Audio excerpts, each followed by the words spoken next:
राधे राधे, हरे कृष्ण। आप सभी को होलिका दहन और होली के पर्व की हार्दिक शुभकामनाएं। हर साल होलिका दहन फाल्गुन पूर्णिमा के दिन किया जाता है और इसके बाद रंग भरी होली का त्योहार मनाया जाता है। और आज फाल्गुन पूर्णिमा है और इस शुभ अवसर पर आप सभी के जीवन को भक्ति और आस्था के रंग से सराबोर करने के लिए हम आपको सुनाने जा रहे हैं फाल्गुन पूर्णिमा के दिन सुनी जाने वाली कुछ पावन कथाएं, जिन्हें आप सब भी श्रद्धा और मन में विश्वास रखकर पूरा जरूर सुनिएगा। होली का त्योहार निकट आने वाला था और इस बार जगन्नाथ जी के मन में भी होली खेलने की भावना थी। फाल्गुन की पूर्णिमा निकट थी। नीलाचल की हवा में हल्की हल्की अबीर की सुगंध तैर रही थी। जगन्नाथ मंदिर के गर्भगृह में आज कुछ अलग ही चंचलता थी। स्वयं दयामय प्रभु जगन्नाथ जी के अधरों पर मुस्कान खिल रही थी। उन्होंने धीरे से अपने बड़े भाई बलभद्र और प्रिय बहन सुभद्रा जी की ओर देखा। फिर बोले, भैया, ब्रिज में तो मैंने कितनी होली खेली, लेकिन नीलाचल के भक्तों के साथ कभी खुलकर रंग नहीं खेल पाया। और इस बार बड़ा मन है कि भेष बदलकर भक्तों के बीच में चले और ऐसी होली खेले कि किसी को पता भी न चले। सुनकर बलभद्र जी हंस पड़े। कन्हैया, तुम्हारी तो आंखें ही तुम्हारी पोल खोल देंगी। ये गोल गोल नेत्र और मुस्कान छुपेगी कैसे? सुभद्रा जी ने गंभीरता से कहा, हाँ भैया, अगर रूप बदले और पहचान हो गई तो भक्तों की भीड़ उमड़ पड़ेगी। लीला गुप्त रहनी चाहिए। फिर तीनों ने मिलकर उपाय सोचा। जगन्नाथ जी ने निश्चय किया कि वे एक साधारण कीर्तनिया का रूप धारण करेंगे। सिर पर पीली पगड़ी पहने, चेहरे पर हल्का चंदन लेप और बड़ी बड़ी आंखों पर काजल की बारीक सी रेखा, ताकि उनकी दिव्य दृष्टि साधारण सी लगे। बलभद्र जी बन गए एक हंसमुख ढोलकिया और सुभद्रा जी ने ओढ़ लिया एक सरल ओढ़नी और हाथ में ले ली पुष्पों की टोकरी, मानो कोई साधारण पुरी की युवती हो। सुभद्रा जी ने धीरे से कहा, भैया, लेकिन आपका तेज तो सूर्य जैसा है, कहीं भक्त पहचान न ले। तब जगन्नाथ जी ने अपनी योग माया से एक हल्का आभा मंडल कम कर लिया। बलभद्र जी ने भी अपने श्वेत तेज को ढोल की ताल में छुपा दिया। फिर तीनों ने मन ही मन प्रण किया, जब तक होली पूरी ना हो कोई दिव्य चमत्कार हम नहीं दिखाएंगे। मंदिर के बाहर कीर्तन चल रहा था। आओ रे आओ रंग बरसाने, नीलाचल में फाग मचाने, आओ रे आओ रंग बरसाने। अचानक वही तीनों अजनबी उस कीर्तन मंडली में शामिल भी हो गए और जगन्नाथ जी ने मधुर स्वर में गाना शुरू कर दिया। उनकी आवाज में ऐसा माधुर्य था कि सब झूम उठे। और बलभद्र जी, वो तो ढोलक पर ऐसी ताल दे रहे थे कि बच्चे तो बच्चे, बुजुर्ग तक उछल उछल कर नाचने लगे। और सुभद्रा जी भला कहाँ पीछे रहने वाली थी। वो भी तो मुस्कुराते हुए अपनी फूलों की टोकरी में लाया हुआ अबीर गुलाल चुप चुप कर सभी पर उड़ेल रही थी। बीच बीच में पुष्प बरसा रही थी तो कभी कभी अबीर गुलाल उड़ा देती। उन्हें देखकर एक वृद्ध पंडित जी बोले, अरे भाई, तुम्हारी आंखें तो बड़ी अद्भुत है, कहीं तुम? जगन्नाथ जी तुरंत हंसकर बोले, पंडित जी, होली में तो सबकी आंखें बड़ी हो जाती हैं, रंग जो पड़ जाता है। उनकी बात सुनकर सब हंस पड़े और तीनों ने राहत की सांस ली। पोल पट्टी खुलने से बच गई आज तो। उधर एक बालक ने बलभद्र जी को पकड़ लिया और बोला, भैया, तुम तो इतने छोटे से हो और ढोल ऐसे बजाते हो मानो शेषनाग हो। बलभद्र जी मुस्कुराए, बोले, अरे बेटा, आज तो बस फागुन की ताकत है। इतने में एक गरीब कन्या जो किनारे पर खड़ी थी उदास थी, उसके पास रंग नहीं था। उसे देखकर सुभद्रा जी का हृदय द्रवित हो उठा। फिर उन्हें याद आया, अरे, गलती से भी आज कोई चमत्कार नहीं करना है, नहीं तो हम होली खेलने से वंचित रह जाएंगे, हमारी सारी पोल पट्टी खुल जाएगी। तब जगन्नाथ जी ने धीरे से ढोल की ताल बदलवाई। ताल इतनी तेज हुई कि ऊपर रखी गुलाल की पोटली अपने आप हिल गई और खुल गई और हल्की हवा के संग बालिका पर भी गुलाल गिर पड़ा। किसी को कुछ भी समझ नहीं आया और वह नन्ही कन्या कहने लगी, मुझे तो लगता है मानो खुद जगन्नाथ जी ने मुझे रंग दिया हो। तीनों ने ये सुनकर चुपचाप एक दूसरे की ओर देखा और छुप छुप कर मुस्कुरा दिए। इसके बाद जगन्नाथ जी ने गाना छेड़ा, रंग में रंग दोरी सखी, मन का मैल भी धोरी सखी, होली है प्रेम की प्यारी, द्वेष जलाओ होली में सारी। बलभद्र जी बीच बीच में शरारत करने लगते। किसी के सिर पर हल्का रंग, किसी की पीठ पर चुटकी भर अबीर और किसी किसी के चेहरे पर तो इतना गुलाल लगा देते कि चेहरा ही पहचानने में नहीं आता। फिर सुभद्रा जी सबको जोड़ती, लड़ो मत, हंसो मत, आज तो सब अपने हैं। फिर संध्या होने लगी। तीनों धीरे धीरे भीड़ से हटकर मंदिर की ओर वापस लौटे। जैसे ही उन्होंने गर्भगृह में प्रवेश किया, उनके साधारण वस्त्र स्वयं ही दिव्य रूप में बदल गए। अगली सुबह जब पट खुले तो भक्तों ने देखा आज तो प्रभु के चरणों में वही रंग लगा हुआ है जो कल उस अजनबी कीर्तन मंडली के वस्त्रों पर था। किसी को कुछ भी समझ नहीं आ रहा था, लेकिन उस भीड़ में एक भक्त था, वृद्ध था, जिसके मुंह पर बलभद्र जी ने इतना रंग लगाया कि उसका चेहरा तक पहचाने में नहीं आ रहा था। ये सब देखकर उस वृद्ध भक्त की आंखों से आंसू बह निकले। तो क्या कल हमारे बीच स्वयं प्रभु थे? उसे कुछ भी समझ तो नहीं आया, लेकिन थोड़ा थोड़ा एहसास जरूर हो गया था। फिर वे तीनों एक दूसरे की ओर देखकर हंस पड़े। बलभद्र जी बोले, कन्हैया आज तो पोल खुलते खुलते बची है। जगन्नाथ जी धीरे से मुस्कुराए, भैया पोल खुल भी जाती तो क्या होता, प्रेम छुपता कहाँ है। पर भक्तों का आनंद तो तब बहुत अधिक होता है जब वो हमें ढूंढते हैं और हम उनके ही बीच में कहीं छुपे होते हैं। सुभद्रा जी ने भी कोमल स्वर में कहा, आज जिनके मन में जरा भी संदेह उठा होगा वे जीवन भर आज की खेली गई उस होली को जीवन भर याद रखेंगे, उस क्षण को याद रखेंगे। यही हमारी लीला है, प्रकट भी अप्रकट भी। तभी मंदिर में जय जगन्नाथ के जयकारे गूंजने लगे। आप सब भी प्रेम से बोलिए जय जगन्नाथ। हो सकता है इस बार भगवान हम सबके बीच में ही होली खेल रहे हो, छुपते छुपते। आप भी उन्हें पहचानने में देर मत कीजिएगा। आइए अब हम सुनते हैं भक्त प्रहलाद और नरसिंह भगवान जी की दिव्य कथा। प्राचीन कथा के अनुसार महर्षि कश्यप की पत्नी दक्ष पुत्री दिति के गर्भ से 2 महान पराक्रमी बालकों का जन्म हुआ। इनमें से बड़े का नाम हिरण्यकशिपु और छोटे का नाम हिरण्याक्ष था। दोनों भाइयों में बड़ा प्रेम था। दोनों ही महाबलशाली, अमिट पराक्रमी और आत्मबल संपन्न थे।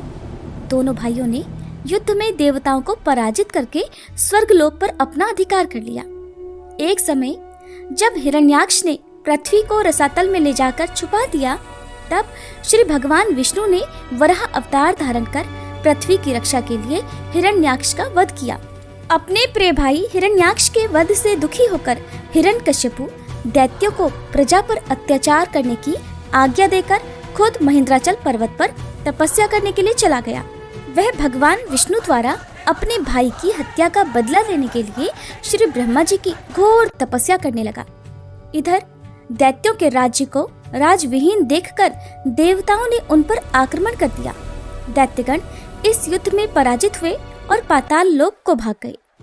देवराज इंद्र ने हिरण्यकशिपु के महल में प्रवेश करके उसकी पत्नी कयाधु को बंदी बना लिया। उस समय कयाधु गर्भवती थी, इसलिए इंद्र उसे साथ लेकर अमरावती की ओर जाने लगे। तब देवर्षि नारद ने पूछा, हे देवराज, आप कयाधु को कहाँ लेकर जा रहे हैं? देवराज ने कहा, देवर्षि, इसके गर्भ में हिरण्यकशिपु का अंश है, मैं उसे मारकर इसे छोड़ दूंगा। ये सुनकर नारद जी कहने लगे, देवराज, इसके गर्भ में तो बहुत बड़ा भगवत भक्त है, जिसे मारना तुम्हारी शक्ति के बाहर है, इसलिए इसे छोड़ दो।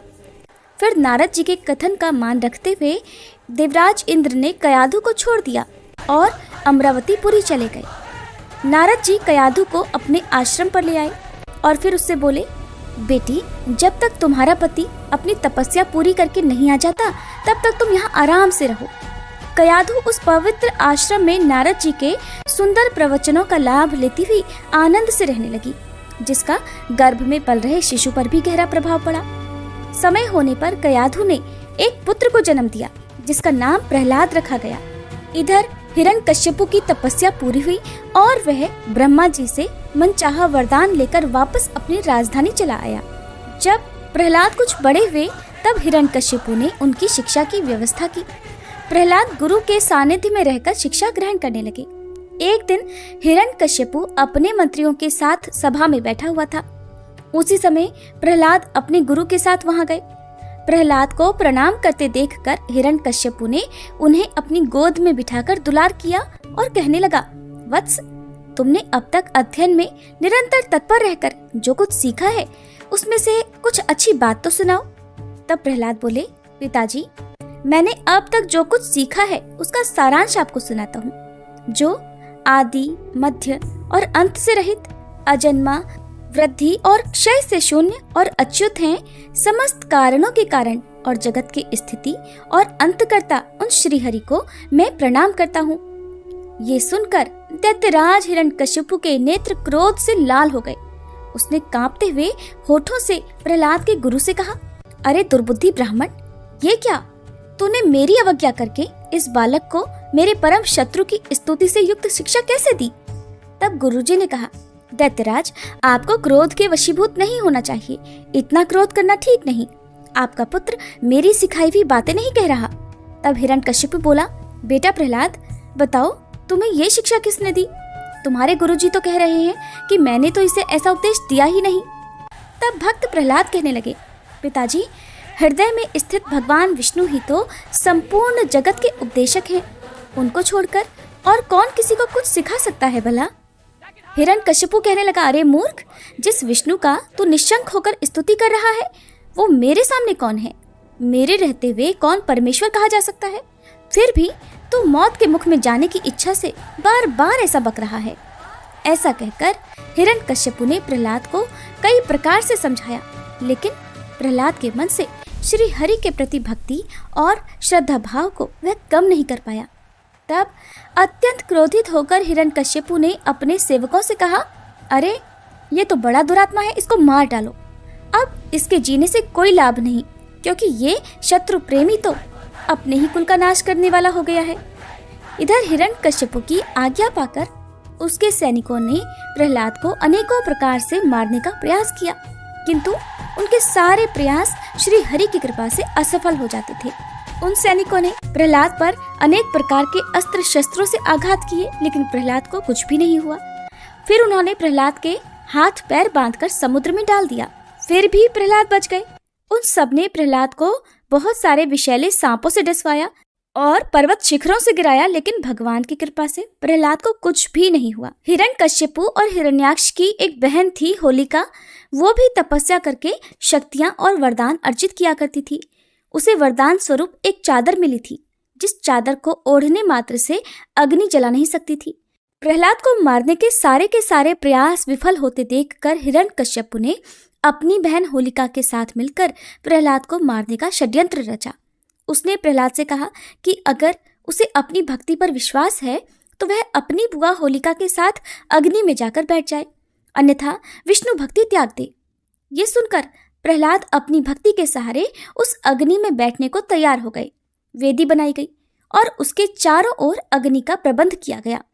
होलिका अपनी दिव्य चादर ओढ़कर बैठी, जो उसकी रक्षा अग्नि से करने वाली थी, और उसकी गोद में भक्त प्रहलाद बैठ गए।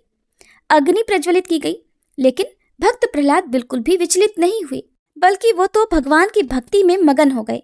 अग्नि बढ़ने लगी, तभी हवा की तेजी से लपटों ने उस दिव्य चादर को उड़ाकर प्रहलाद को ढक दिया और आकाशवाणी हुई कि होलिका ने वरदान का दुरुपयोग किया है, जिसके दंड स्वरूप उसकी मृत्यु निश्चित है।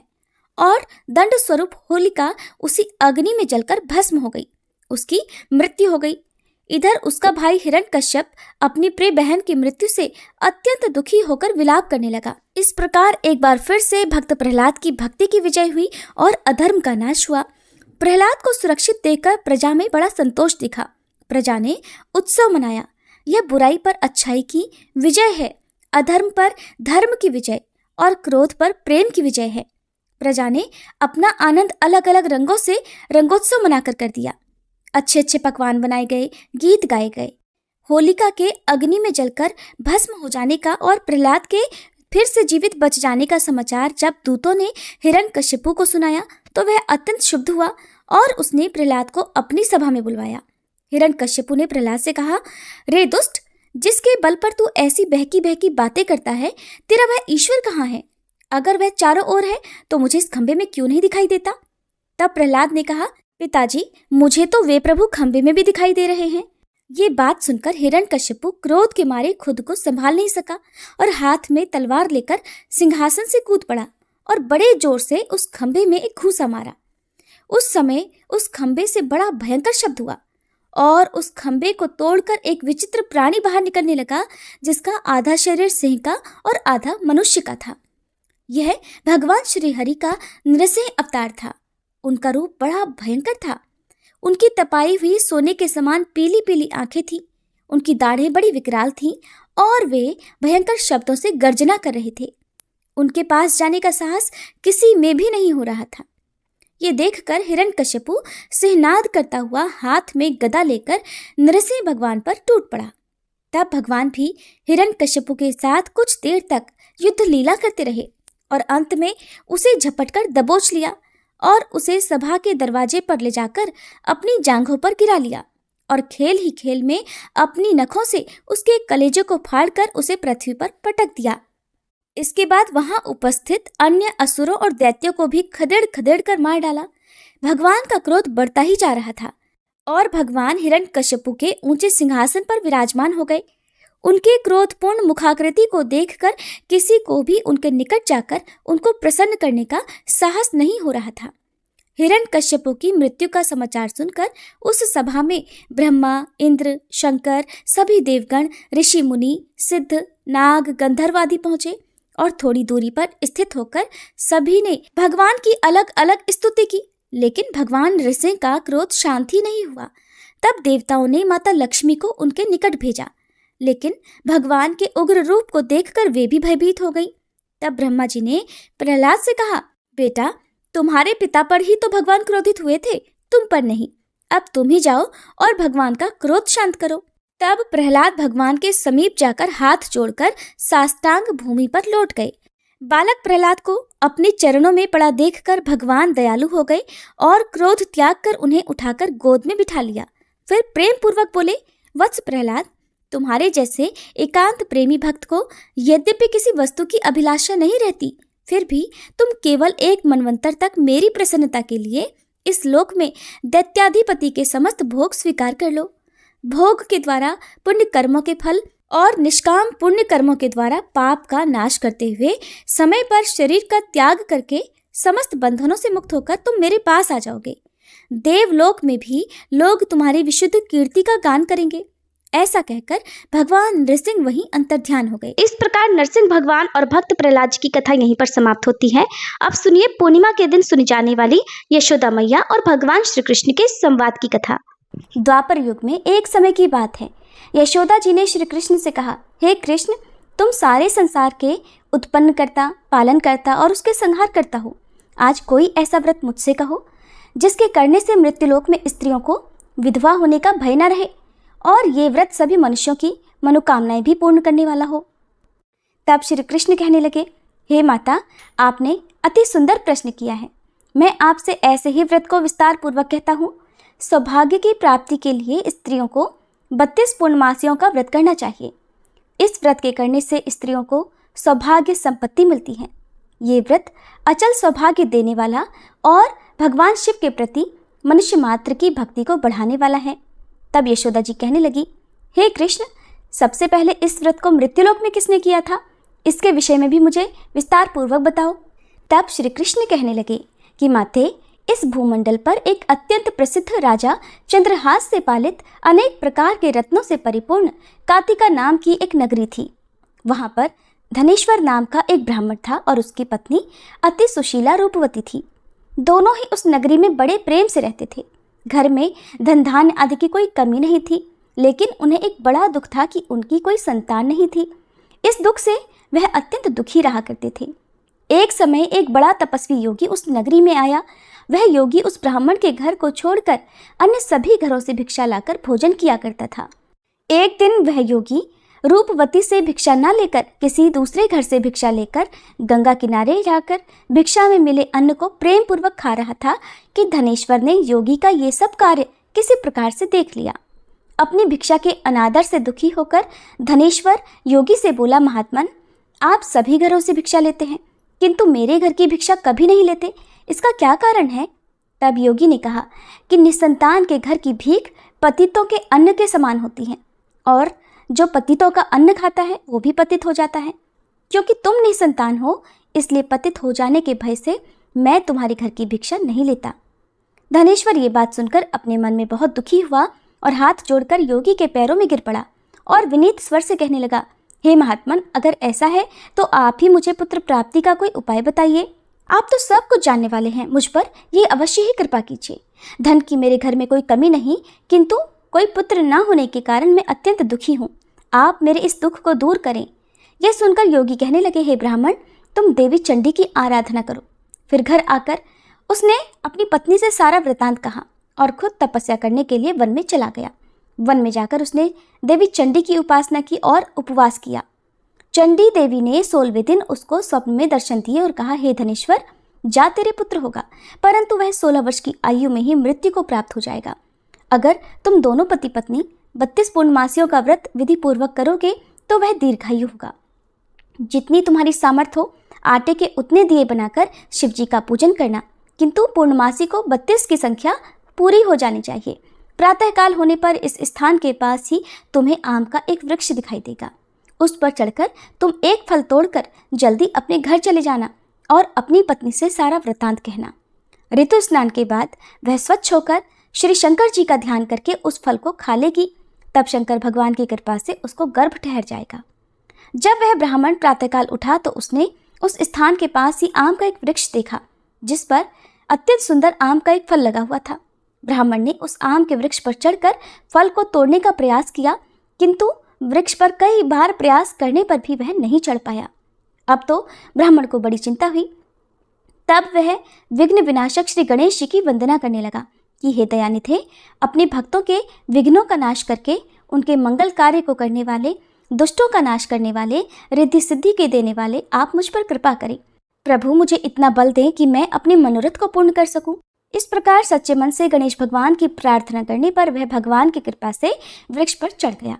वृक्ष पर से फल तोड़कर उसने घर आकर अपनी पत्नी को वह फल लाकर दे दिया और उसकी पत्नी ने अपने पति के कहे अनुसार उस फल को खा लिया और वह गर्भवती हो गई। देवी चंडी की असीम कृपा से उसे एक अत्यंत सुंदर पुत्र हुआ, जिसका नाम उन्होंने देवीदास रखा। माता पिता के हर्ष और शोक के साथ वह बालक शुक्ल पक्ष के चंद्रमा की तरह अपने पिता के घर में पढ़ने लगा। देवी की कृपा से वह बालक बहुत ही सुंदर, सुशील और विद्या में बहुत निपुण हो गया। देवी की आज्ञा अनुसार उसकी माता ने 32 पूर्णमासी का व्रत रखना आरंभ कर दिया, जिससे उसका पुत्र बड़ी आयु वाला हो जाए। 16वां वर्ष लगते लगते देवीदास के माता पिता को बड़ी चिंता हो गई कि कहीं उनके पुत्र की इस वर्ष मृत्यु न हो जाए। इसलिए उन्होंने अपने मन में विचार किया कि अगर ये दुर्घटना उनके सामने हो गई तो वे कैसे सहन कर सकेंगे। इसलिए उन्होंने देवीदास के मामा को बुलाया और कहा, हमारी इच्छा है कि देवीदास 1 वर्ष तक काशी में जाकर विद्या अध्ययन करे और उसको तुम अकेला कभी नहीं छोड़ना। इसलिए तुम साथ में जाओ और 1 वर्ष के बाद इसको वापस लौटा लाना। सारा प्रबंध करके उसके माता पिता ने काशी जाने के लिए देवीदास को एक घोड़े पर बिठाया और उसके मामा को उसके साथ कर दिया, किंतु बालक के अल्पायु होने की बात बालक को या उसके मामा को नहीं कही। धनेश्वर ने अपनी पत्नी के साथ मिलकर अपने पुत्र की मंगल कामना और दीर्घायु के लिए देवी भगवती की आराधना और पूर्णमासियों का व्रत आरंभ कर दिया। इस प्रकार बराबर 32 पूर्णमासी का व्रत पूरा किया। कुछ समय बीतने के बाद एक दिन वह दोनों मामा और भांजे रास्ते में रात बिताने के लिए किसी ग्राम में ठहरे हुए थे। उस दिन उस गांव में एक ब्राह्मण की अत्यंत सुंदरी, सुशीला, विदुषी और गुणवती कन्या का विवाह होने वाला था। जिस धर्मशाला के अंदर वर और उसकी बारात ठहरी हुई थी, उसी धर्मशाला में देवीदास और उसके मामा भी ठहरे हुए थे।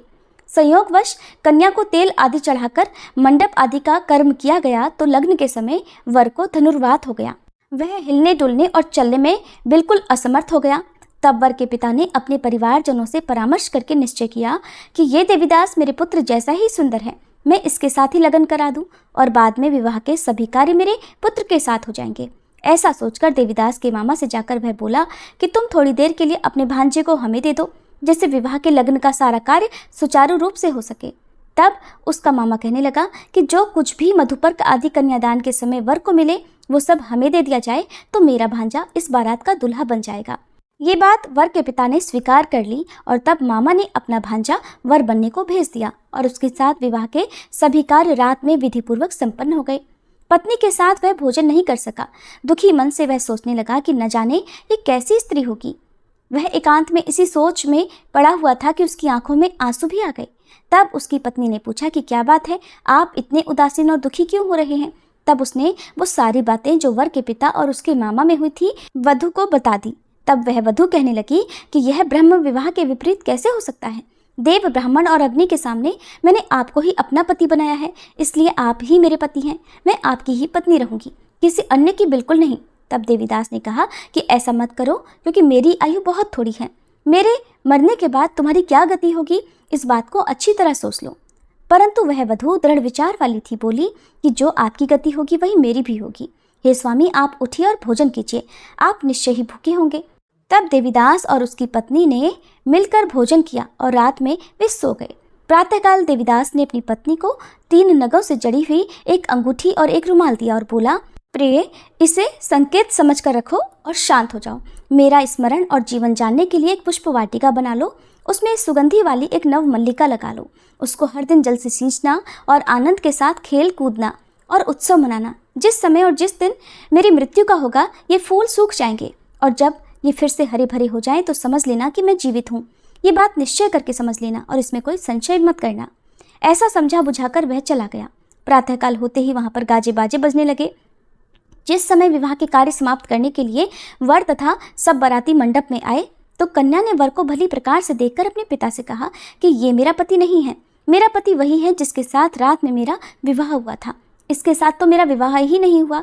अगर ये वही है तो बताए कि मैंने इसको क्या दिया था और रात में हमारे बीच में क्या गुप्त बातें हुई थी वो सब बताई।